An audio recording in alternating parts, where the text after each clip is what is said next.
Hello there, I'm Nick, and this is the Game Apologist, where we look for the boobs in bad games. Something I've always appreciated about console gaming was the feeling that this particular medium was growing up right alongside me. Now technically it started long before I existed, but thanks to the radical changes we see in each console generation, it's easy for anybody to correlate any particular console with a different time in their life. For me and many others, I started off on the NES, which I personally correlate with my early childhood. Then you move on to Genesis and SNES, then the somewhat rough transition into the teenage years with the Saturn, N64, and PlayStation, all the way up to adulthood with the PS4 Pro and Xbox One X, where it feels like we're only kinda keeping tabs on generational shifts. Kinda like we're only kinda keeping tabs on our ages, because who cares anyway, we're all going to die. But there's a very embarrassing and awkward era in the middle of all that. One where the hormones kick in and you begin to realize the glory of the female form, or well, whatever your personal preference may be. A magical age of discovery, and yes, we're talking about this. I'm sorry, I am so sorry. Maybe it's because I've aged out of the demographic, but it feels like the early 2000s seemed obsessed with sex. And when I say sex, I mean marketing to the young straight American male. Really, it's kind of crazy what movies and games were getting away with. For a long time, games had been attacked for including offensive content. Of course, we got over the violence rather quickly, but pixelated jigglebits? God forbid. Still, at some point in this particular generation, we got over having nudity in our video games. And once that got the A-OK, it felt like the floodgates opened and the breast began to fly free. Because that, of course, is what I mean by nudity. The female nipple. We live in a really silly world. Have you ever just stupidly blurted out some dumb, offensive joke just to fit in with the crowd? No, just me. Of course it's just me. It's always just me. Well, that's basically what this game is. A desperate plea for attention from a dying company. And believe it or not, this game's release is far from the worst of it, but we'll get to that another time. Before we go anywhere else, you might be wondering what this game actually is. Might be hard to discern from that subtle title, but this is actually a BMX game. Weird, right? This play, similar in the style, originated and made famous by the Tony Hawk Pro Skater series. You roll around on a map completing tasks such as accumulating a certain amount of points through bike tricks, nailing combos, collecting items within a time limit, escorting prostitutes, forcing yourself upon aliens, you know, the standard fare. What made this particular game stand out, or at least attempt to, was not the BMX portion, but the 3 remaining X's that made up the latter half of the title. Yes, this is another pointless Tony Hawk clone, but does Tony show you his tatas? I didn't think so. So when you strip away all the strippers, you're left with yet another action sports game. Or is it? Because this wasn't made by some first-time developers. This was made by Z-Axis. Now, if you've never heard of this team, nobody can really blame you. They weren't exactly Neversoft, but they were an admirable runner-up in the action sports genre. They had previously made the criminally underrated aggressive Inline, Thrasher Skate and Destroy, and more famously, the first 2 Dave Mirra freestyle BMX games. As popular as action sports had become in those years, it was still hard to make any money if you didn't have Tony on the cover. Still, these guys managed to make their mark and put a unique spin on the genre every time they came out with a new game, even to the point that the Tony Hawk games began to copy some of their designs. Do you think Pro Skater 4 was the first to ditch the time limit in favor of a more open-ended mission-based formula? Nope.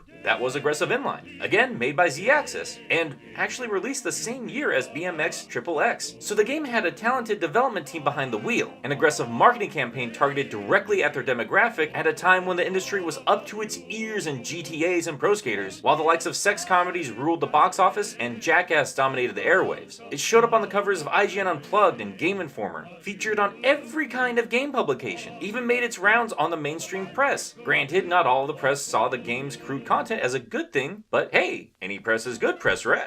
Oh.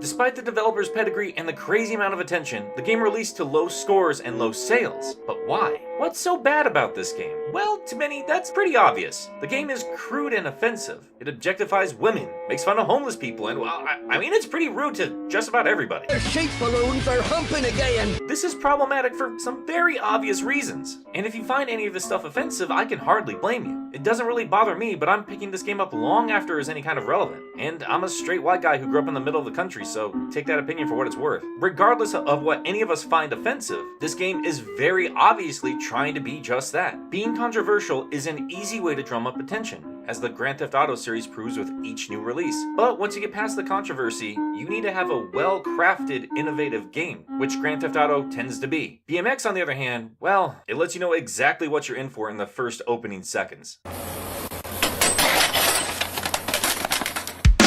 Yeah, that sums up this game so much better than anything else I can tell you. As this poor guy demonstrated, the game's a wreck. It's a confusing mess. Right before this schmuck becomes BFFs with the pavement, Z-Axis plugs an Oscar Wilde quote right below their logo. So the first things you see when you pop in your booby bike game is this quote, followed immediately by Faceplant McGee here, and then the camera having a conniption fit as it jumps between footage of bikers bailing and strippers. Okay, well, let's just get past all this. The game advertised the ability to play naked women, so let's hop into the character creator and see what kind of sexy... Okay. Baldy McBoxers is the first female in-game model we see in this kinky little title. But keep your pants on, kids, it gets even steamier.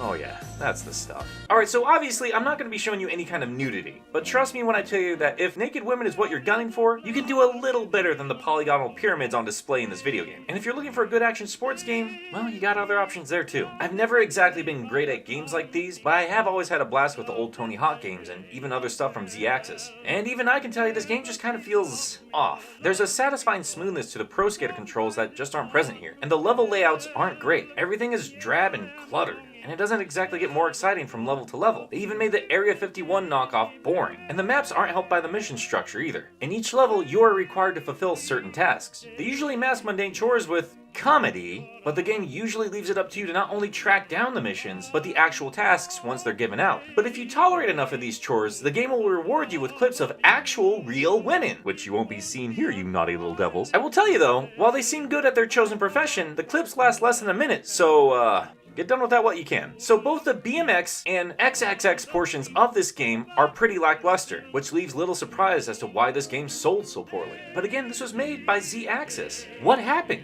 How did we end up with this?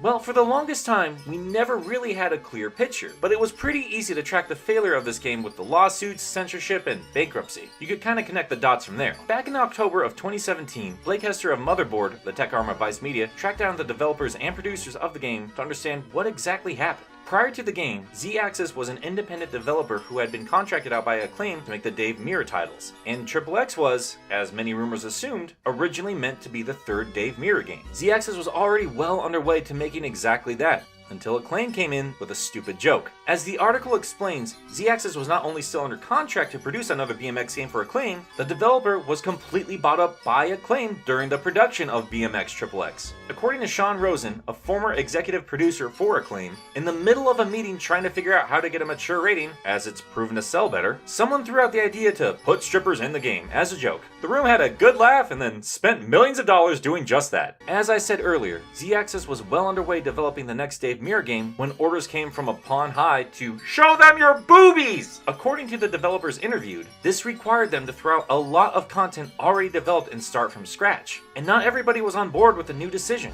leaving some team members understandably upset. And the problems only continued from there. As it's pretty well known from anybody who's read up on the game, Dave Mirra sued Acclaim over the use of his name on the title for $20 million.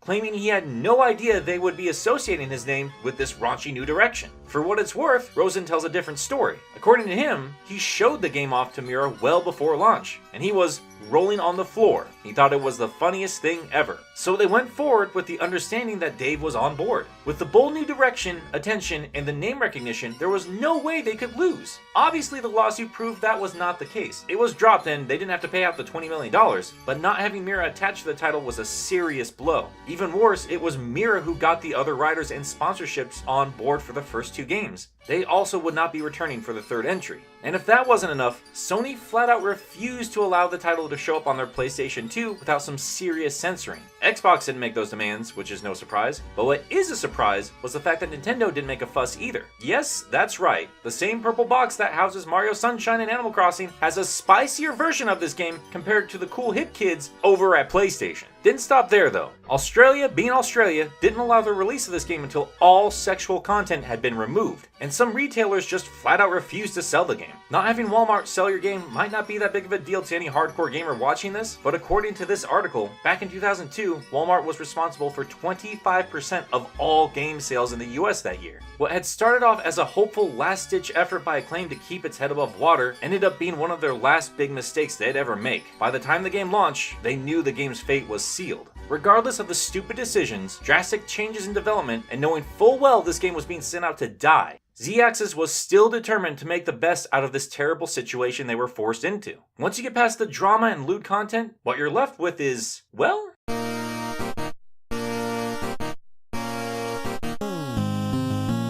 while this isn't the best game of its type on the market, and certainly not the best by Z-Axis, it's still made by Z-Axis. Despite the nightmare development, they still got it out the other side as a perfectly capable video game. You can still do tricks fine, you can complete missions fine, you can do everything you would expect from a BMX game just fine. If you actually give it some time, learn the layouts and combos, like most of the Pro Skater games, you're probably gonna have an alright time. I've been watching some playthroughs from others rolling around the game, and honestly it looks pretty fun when you get the hang of things. And the more time I spent with it, the better time I had. And to be completely honest guys, I found this tasteless, immature nonsense somewhat charming. It's like watching a kid desperate to get your attention. I always wanted to see what weird, stupid thing was next. How was this game going to attempt to shock me? And yeah, back in the day, as a younger guy this was targeted to, the idea was somewhat alluring. As Rosen says in the Motherboard article, sex sells, but nobody wants to touch it. It's the same kind of thing where they have the Playboy magazine at the top of the rack, but you don't want anyone to see you grabbing it. And yeah, it's the same idea. I wanted to try it, but I wasn't gonna be caught dead playing it. Now again, if you find this stuff offensive,